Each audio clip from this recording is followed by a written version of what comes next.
नमस्कार दोस्तों, कैसे हम बात करने वाले हैं इंडिया वर्सेस ऑस्ट्रेलिया के बीच चल रहे टेस्ट सीरीज के बारे में, जो कि बहुत ही क्रूशियल है क्योंकि आगे वर्ल्ड कप है टेस्ट सीरीज का और जिसके लिए इंडिया को ये दोनों मैच जीतने बहुत इंपॉर्टेंट। लेकिन आज के मैच का हाल जानने से पहले ये जान लेते हैं कि जो कल कंट्रोवर्सी हुई थी, जहाँ पे नए उभरते हुए खिलाड़ी जो ओपनर थे ऑस्ट्रेलिया के, अगर हम बात करें सैम कॉन्स्टांस को और विराट कोहली के बीच जो विवाद हुआ वो गहराता ही गया और जिसकी वजह से विराट कोहली की कुछ फीस में डिडक्शन और वहाँ पे बहुत सारी कंट्रोवर्सी हुई कल के मैच के बारे में। और जो एग्रेशन दिखाना चाहिए एक्चुअल में आप फील्ड में दिखा रहे हैं, लेकिन बैटिंग करते हुए वही सेम एग्रेशन दिखता तो आप महानता के उन पलों में शामिल हो जाते हैं। लेकिन क्योंकि विराट कोहली का फॉर्म उतना अच्छा चल नहीं रहा है, फिर इतनी कंट्रोवर्सी वो थोड़ा सा अच्छा नहीं लगता है।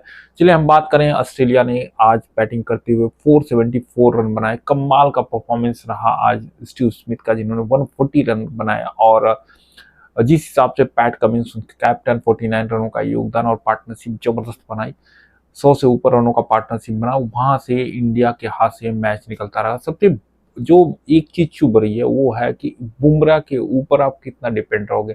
बुमराह ने अच्छी बॉलिंग करते हुए बहुत ही कमाल बॉलिंग किया, उन्होंने 4 विकेट निकाले इस मैच में भी, लेकिन उनका साथ देने वाला कोई नहीं था। मोहम्मद सिराज आज भी विकेट ले रहे, आकाशदीप ने 2 विकेट निकाला, उसके साथ रविंद्र जडेजा ने 3 विकेट, वाशिंगटन ने 1 विकेट निकाला।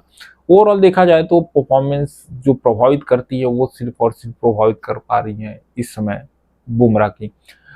उसके बाद 474 की विशाल स्कोर जब खड़ा करने के बाद इंडिया बैटिंग करने आती है तो रोहित शर्मा 3 रनों पे ही चले जाते हैं। उनको समझ में एक्चुअल में नहीं आता उनको शॉट वो खेलना चाहते थे या नहीं खेलना चाहते थे, लेकिन जब आपका फॉर्म में आप नहीं रहते हो तो बहुत सारी गलतियां होती है। और सेम आज ये ओपनिंग करने उतरे थे रोहित शर्मा, उनको उम्मीद थी कि आज ओपनिंग करेंगे तो हो सकता है चीजें बदले, लेकिन चीजें बदली नहीं और 3 रनों पे आउट हो गए। उसके बाद आते हैं उसके बाद राहुल, जो पिछले 2-3 मैचों में उन्होंने अच्छा परफॉर्मेंस दिया था, आज भी अच्छे लय में लग रहे थे। 24 रन बनाए, लेकिन जिस लय में लग रहे थे आज लग रहा था कि कुछ बड़ा करने वाले, तेज के गति से रन बना रहे थे। उसके बाद वो भी पैट कमिंस की गेंद पे चलता बने।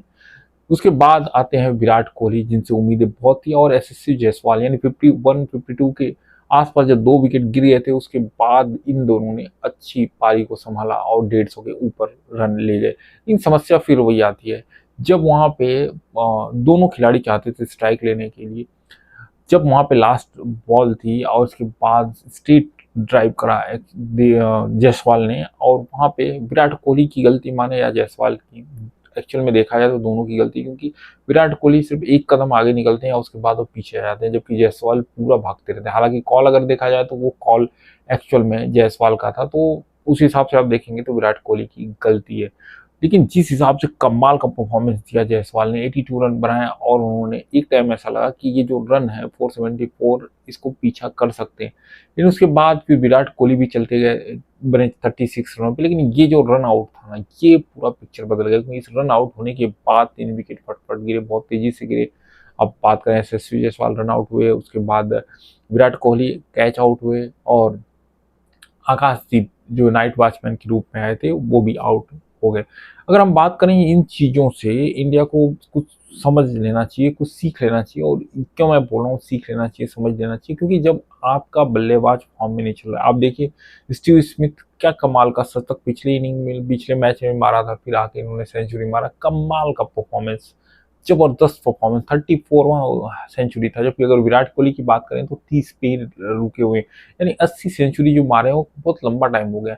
कहाँ हम बात कर रहे थे कि 100 सेंचुरी मारने वाला एक ही खिलाड़ी हो सकता है, विराट कोहली, जो कि वनडे में आप देखेंगे तो 50 सेंचुरी ऑलरेडी हो चुकी है। लेकिन जिस परफॉर्मेंस से, जिस अपने फॉर्म से गुजर रहे हैं, तो अभी उम्मीदें धीरे धीरे घटती हुई नजर आ रही हैं कि विराट कोहली शायद सचिन तेंदुलकर का रिकॉर्ड ना तोड़ पाए। अगर हम बात करें आज के मैच की, तो आज का मैच अगर देखा जाए एक्चुअल में तो ऑस्ट्रेलिया के पक्ष में जा चुका है। अब सोचिए भी 310 रन बनाने इंडिया को, अब यहाँ से एक ही चीज़ है कि ऋषभ पंत और जडेजा कमाल का परफॉर्मेंस करें, कम से कम 200 रनों की पार्टनरशिप करें, उसके बाद वाशिंगटन सुंदर रन बनाए, उसके बाद नीतीश रेड्डी, यानी सारे लोग कंट्रीब्यूट करें तो ही मैच जो है इंडिया के पक्ष में आ सकता है। लेकिन अभी हाल फिलहाल की चीज़ों को देखने से यही लगता है कि ये मैच भी इंडिया के हाथ से निकलता गया, और साथ में विश्व कप टेस्ट का जो WTC होने वाला था उससे भी इंडिया लगभग दूर होती हुई नजर आ रही है। उसकी गलतियां किसकी हैं? पहली बात तो सिराज का नहीं चलना। आप फोर्सफुली उसको खिला रहे हो, मोहम्मद सिराज को बार बार मौका दे रहे हो, क्या रीजन है मेरे को अभी तक समझ में नहीं आया। एक विकेट आप समझिए, इतना बड़ा स्कोर 474, जहां पे बुमराह ने 4 विकेट लिया, जहां पे आकाशदीप ने 2 विकेट लिया, और जहां पे रविंद्र जडेजा ने 3 विकेट लिया, वहां पे मोहम्मद सिराज जो आपके लीडिंग बॉलर है विकेट लेस रहे हैं। तो बहुत बड़ा क्वेश्चन मार्क आता है कि इतना मौका क्यों दिया जा रहा है बार बार। देखिए, आपको जब बार बार मौका मिलता है तो ये दर्शाता है कि आपके अंदर टैलेंट है, इसमें कोई डाउट नहीं है कि मोहम्मद सिराज के अंदर टैलेंट, भर भर के टैलेंट है, लेकिन उसका फिलहाल फॉर्म नहीं चल रहा है। जैसे कि आप रोहित शर्मा का फॉर्म नहीं चल रहा है, विराट कोहली का फॉर्म नहीं चल रहा, सेम सिचुएशन से गुजर रहे हैं मोहम्मद सिराज। उनको भी रेस्ट लेना चाहिए, रणजी और बाकी ट्रॉफी खेलना चाहिए, जिसकी वजह से उनका फॉर्म आया, उसके बाद कम करना चाहिए।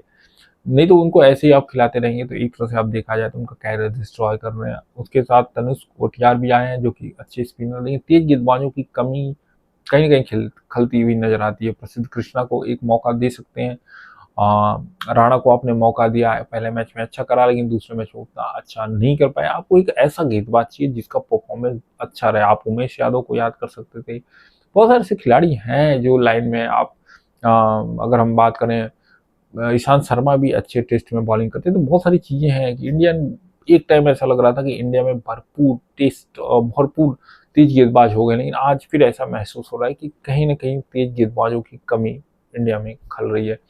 ओवरऑल देखा जाए तो ये मैच ऑस्ट्रेलिया के पक्ष में झुका है, कुछ करिश्मा हो तो ही, क्योंकि पिछला मैच तो बारिश की वजह से इंडिया ने जीत लिया था, लेकिन जहां पे थोड़े चांसेस कम लग रहे हैं क्योंकि जिस हिसाब से मैच चल रहा है तो वहां पे उम्मीदें इंडिया की घटती हुई नजर आ रही हैं। ओवरऑल देखा जाए तो ये हार इंडिया को झकझोर के देगी, और जैसे अश्विन ने सरप्राइज किया सबको, इस टेस्ट के बाद बहुत सारे लोग सरप्राइज कर सकते हैं।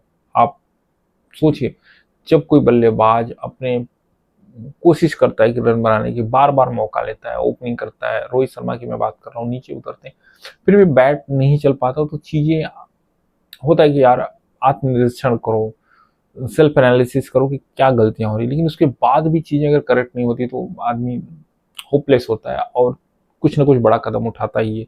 तो मोस्ट प्रोबेबली मुझे भी लग रहा है इस टेस्ट सीरीज के बाद एक दो खिलाड़ी इंडिया के फिर से संन्यास लेने वाले हैं। अभी आने वाला वक्त ही बताएगा कितनी सच्चाई है या क्या चीजें आने वाली हैं, लेकिन ये मैच कुछ गलतियों की वजह से, एक रन आउट बहुत इंपॉर्टेंट हुआ, बॉलिंग में जो सिराज का नहीं चलना, 3 स्पिनर उन्होंने 2 स्पिनर एक्चुअल में खिलाए जहां पे उतना इफेक्टिवली बॉलिंग नहीं हुई। आप बुमराह के ऊपर कितना डिपेंड रहेंगे। इसी के साथ अगर समी रहते हैं तो कॉम्बिनेशन जबरदस्त बनता और शायद ऑस्ट्रेलिया 320-330 के आसपास जाती, क्योंकि स्मिथ का 140 रन आप निकालो तो आप टॉप 4 बल्लेबाजों को देखोगे, सैम लाबुसाने, ख्वाजा, स्मिथ, ये चारों टॉप जो बल्लेबाज थे उन्होंने रन बनाया, लेकिन बाकी लोगों ने उतना अच्छा नहीं करा। आई होप ये वीडियो आपको पसंद आए तो लाइक करें, सब्सक्राइब करें और कमेंट करना ना भूलें कि ये मैच इंडिया जीत सकती है कि नहीं, क्योंकि हम एज ए इंडियन हमेशा सोचते हैं कि ये मैच इंडिया जीते, लेकिन पॉसिबिलिटी